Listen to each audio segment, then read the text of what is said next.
एक सेकंड के लिए आप इमेजिन करें कि आप दिन रात पढ़ने लग पड़े हैं, अपने आप को रूम के अंदर बंद कर लिया है और किसी अपने दोस्त से नहीं मिल रहे, देन कॉन्ग्रेचुलेशंस, आपने अपने आप को ऐसी किताब में बदल दिया है जिसमें नॉलेज तो है लेकिन जिसके वाईफाई सिग्नल ज़ीरो है। ठीक है, तो इसी एक्स्ट्रा करिकुलर और को करिकुलर एक्टिविटीज़ में जिनमें आपने पार्टिसिपेट नहीं किया, इनको हम आज पढ़ेंगे।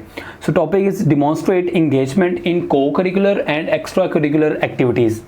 को करिकुलर एक्टिविटीज़ वो होती हैं जो आपके करिकुलम के साथ लिंक करें, है ना, जैसे डिबेट्स क्लब हो गए, रिसर्च का हो गया, और एक्स्ट्रा करिकुलर एक्टिविटीज़ वो हैं जो आपके करिकुलम से बिल्कुल हट के हैं, जैसे गेम्स हो गई, क्रिकेट वगैरह खेलना, है ना, और वॉलंटियर करना, ये इसमें आ जाती है। तो ये क्यों एसेंशियल है आपकी प्रोफेशनल और पर्सनल डेवलपमेंट के लिए।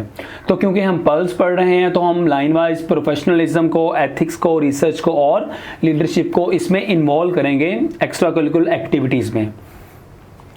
तो अगर आप डिबेट क्लब, वॉलंटियर ऑर्गेनाइजेशन में पार्टिसिपेट करते हैं, डिबेट क्लब के जिनमें डिबेट्स होती हैं, है ना, हर कॉलेज की सोसाइटी होती है जो डिबेट्स क्लब होते हैं। वॉलंटियर ऑर्गेनाइजेशन जैसे हमारे कायदे आज़म मेडिकल कॉलेज बहावलपुर में है सिंह के नाम से, और है इकरा मेडिकल सोसाइटी, ब्लड डोनेशन के लिए है वॉलंटियर ऑर्गेनाइजेशन। तो अगर आप इनमें पार्टिसिपेट करते हैं तो आपको क्या फ़ायदा होगा, आप में प्रोफेशनलिज्म क्या आएगी, आप कमिटमेंट होंगे, क्योंकि आपने अगर इनको टाइम देना है प्रॉपर तो आपको कमिटमेंट तो होना पड़ेगा।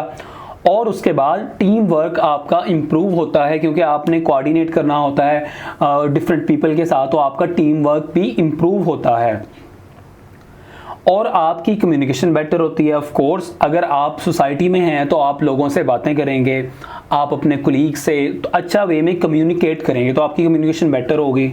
एबिलिटी टू कोलैबोरेट, दूसरों के साथ कोलैबोरेट करने की आपकी एबिलिटी बढ़ेगी। ठीक है, जैसे कम्युनिटी सर्विस अगर आप देते हैं तो आपकी प्लानिंग, कोऑर्डिनेशन वगैरह इंप्रूव। कम्युनिटी सर्विस मतलब जैसे आप कहते हैं कि मैंने चल के लोधरा में कैंप लगाना है किसी गांव में, है ना, तो आप अपनी कम्युनिटी को सर्विस दे रहे हैं। इससे आपको फ़ायदा क्या होगा, आपकी प्लानिंग की जो क्वालिटीज़ हैं वो बढ़ जाएंगी। आपने जाहिर है प्लानिंग करनी है कि हमने गाड़ी पे जाना, ये सामान लेके जाना, तो उससे क्या होगा, आपकी प्लानिंग कोऑर्डिनेशन इंप्रूव होगी। एडवांटेज इसके हैं, आपकी सॉफ्ट स्किल इंप्रूव होगी, सॉफ्ट स्किल में वही कम्युनिकेशन वगैरह आ जाती है, और टाइम मैनेजमेंट भी आपका इंप्रूव होगा। अच्छा, अगली चीज है एथिक्स। को करिकुलर और एक्स्ट्रा करिकुलर एक्टिविटीज में पार्टिसिपेट करने से आपकी एथिक्स कैसे इंप्रूव होंगी। तो अगर आप एक्टिविटीज़ जैसे कि मैंने बता चुका हूँ, डिबेट क्लब वगैरह, ऑर्गेनाइजेशन, वॉलंटियर वगैरह में अगर पार्टिसिपेट करते हैं इन एक्टिविटीज़ में तो आपको एथिकल डिसीजन मेकिंग करना होगी। For example fairness. अच्छा, आप हैं किसी सोसाइटी के प्रेसिडेंट, तो आपने डिसीजन मेक करना है कि आया कि मैं अपने दोस्त को लूँ या किसी ऐसे बंदे को लूँ जो कि इस कैपेबल भी है, उसमें एबिलिटी भी है। तो यहाँ फेयरनेस आ जाती है कि यार मैं अपने दोस्त को नहीं लूँगा, मैं उसको प्रेफर करूँगा जिसमें सच में क्वालिटीज़ हैं। तो इससे एडवांटेज क्या है कि आपका ट्रस्ट बढ़ेगा और आपकी इंटेग्रिटी बढ़ेगी, आपकी इज्जत बनेगी। लोग कहेंगे यार ये ट्रस्ट वर्ती है, क्योंकि ये बायस के बेस पे डिसीजन मेक नहीं कर रहा, ये क्वालिटी की बेस पे कर रहा है। और इसका डिसएडवांटेज क्या होगा, कॉन्फ्लिक्ट हो सकता है और डिसएग्रीमेंट। क्या आपका दोस्त आपसे लड़ पड़े कि भाई मुझे तो आपने लिफ्ट ही नहीं करवाई, और डिसएग्रीमेंट हो सकता है उससे। अच्छा, नाउ रिसर्च एक्टिविटीज को करिकुलर और एक्स्ट्रा करिकुलर कुछ इस तरह की होती हैं, जैसे रिसर्च क्लब हैं और एकेडमिक कॉम्पिटिशन्स हैं, है ना, पढ़ाई वाली सोसाइटीज़। इनसे आपका क्रिटिकल थिंकिंग इंप्रूव होगी और आपके एनालिटिकल स्किल्स भी इंप्रूव होंगे। एग्जाम्पल दे रहा है कंडक्ट रिसर्च। अगर आपने रिसर्च सपोज कंडक्ट की किसी टॉपिक पे भी, है ना, सपोज आपने की हैंड वॉश या कुछ इस तरह का चल के, तो आपने ऑब्वियसली उस रिसर्च को प्रेजेंट करना होगा। और जब आप प्रेजेंट करेंगे सोसाइटीज़ में, सुपरवाइजर वगैरह को, किसी और को, तो आपका एक तो रिसर्च स्किल इंप्रूव होगी और दूसरा जब आपने प्रेजेंट करना है तब आपका कम्युनिकेशन और इंटरपर्सनल कम्युनिकेशन हो जाएगी, आपके सॉफ्ट स्किल इंप्रूव हो जाएंगे और आपकी अंडरस्टैंडिंग ऑफ सब्जेक्ट भी बेटर होगी। जिस सब्जेक्ट पे आप रिसर्च कर रहे हैं वो भी इम्प्रूव होगी। उसके बाद डिसएडवांटेज जिसका ये है कि आपका टाइम कंज्यूम होगा। ऑब्वियसली अगर आपने कोई सोसाइटी ज्वाइन की हुई है या कोई स्पोर्ट्स एक्टिविटीज़ ज्वाइन की हुई हैं तो आपका टाइम तो वेस्ट होगा। और दूसरा है एकेडमिक परफॉर्मेंस, कि बच्चे जब इस तरफ जाते हैं तो फिर ज़्यादा ही इस तरफ चल पड़ते हैं कि वो अपना टाइम इतना वेस्ट करते हैं कि उनकी एकेडमिक जो परफॉर्मेंस है वो कम आ जाती है। नंबर अक्सर जो सोसाइटीज़ के प्रेसिडेंट होते हैं उनके कम ही होते हैं।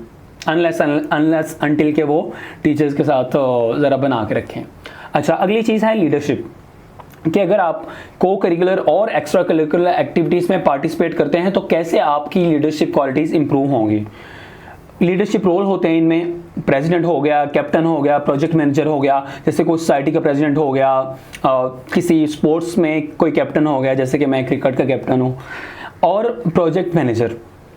तो आपसे या आप ऑर्गेनाइज इवेंट कर रहे हैं तो आपकी लीडरशिप क्वालिटीज़ इंप्रूव होंगी। क्या क्या लीडरशिप क्वालिटीज़ हैं कि एक लीडर जो है वो उसकी कम्युनिकेशन बेटर होती है, वो लिसन करता है, वो चीज़ों को संभालता है, ऑर्गेनाइज करता है, तो इस तरह की लीडरशिप क्वालिटीज़ आपकी बेटर होंगी। और दूसरे नंबर पे फ्यूचर रोल जो आपका है, कल को आपने क्या बनना है, डॉक्टर, तो डॉक्टर जो होता है वो एक लीडर होता है, एक हॉस्पिटल का जो HOD है, या सपोज आप THQ किसी में चल के एक सादा MO डॉक्टर ही हैं, देन भी आप ऐसा लीडरशिप रोल कर रहे हैं, क्योंकि आपके नीचे स्टाफ होगा, नर्सेज होंगी, सब कुछ होगा, देन आपको ये उस रोल के लिए फिट करेगा। और डिसएडवांटेज इसका फिर वही है कि ऑब्वियसली आपका टाइम कंज्यूम होगा, अगर आप इन एक्टिविटीज़ में पार्टिसिपेट करेंगे, अगर बैलेंस ना करेंगे देन टाइम कंज्यूम होगा, और आपकी एफर्ट भी लगेगी, है ना, आपने टाइम देना है, अपनी एफर्ट देनी है, मेंटल एनर्जी देनी है, ये आप इसका डिसएडवांटेज है। तो हम इसको समराइज कर लेते हैं, क्यों ज़रूरी है, एसेंशियल क्यों है, क्योंकि ये पर्सनल और प्रोफेशनल आपके डेवलपमेंट में रोल देता है। प्रोफेशनलिज्म में जैसे societies like debate club, volunteer organisation, इससे आपकी कमिटमेंट होती है, आप में टीम वर्क आपका इंप्रूव होता है, आपकी कम्युनिकेशन बेटर होती है, और दूसरों से कोलैबोरेट करने की एबिलिटी ज़्यादा होती है। अगर आप कम्युनिटी सर्विस दे रहे हैं तो आपकी प्लानिंग और कोऑर्डिनेशन इंप्रूव होगी। इसी तरह soft skill, time management improve होगा। अगर एथिक्स की बात करें तो आपको एथिकल डिसीजन बनाने होंगे, डिसीजन मेक करने होंगे, जैसे फेयरनेस है, अगर आप कर देते हैं तो आपका ट्रस्ट बढ़ेगा, इंटेग्रिटी बढ़ेगी, और अगर आप नहीं करते तो आपकी लड़ाई हो सकती है, डिसएग्रीमेंट हो सकता है। अगर आप रिसर्च के बाद से देखें तो एक्टिविटी जैसे रिसर्च क्लब हो गया, एकेडमिक हो गया, अगर ज्वाइन करेंगे तो ऑब्वियसली आपका क्रिटिकल थिंकिंग, एनालिटिकल स्किल्स बढ़ेंगे, आपकी पढ़ाई बेटर होगी, अंडरस्टैंडिंग ऑफ सब्जेक्ट अच्छी होगी, रिसर्च स्किल बेटर होगा। अगेन टाइम कंज्यूमिंग है, परफॉर्मेंस एकेडमिक आपकी कॉम्प्रोमाइज़ हो सकती है। लीडरशिप क्वालिटीज़ में क्या है कि अगर आप प्रेसिडेंट हैं, कैप्टन या प्रोजेक्ट मैनेजर हैं, लीडर हैं, तो आपको फ़ायदा होगा कि आपकी लीडरशिप क्वालिटीज़ इन्हेंस होगी, आपका जो फ्यूचर रोल है एज अ डॉक्टर वो इंप्रूव होगा। At the same time it's disadvantages के टाइम कंज्यूम और एफर्ट इसमें लगेगी।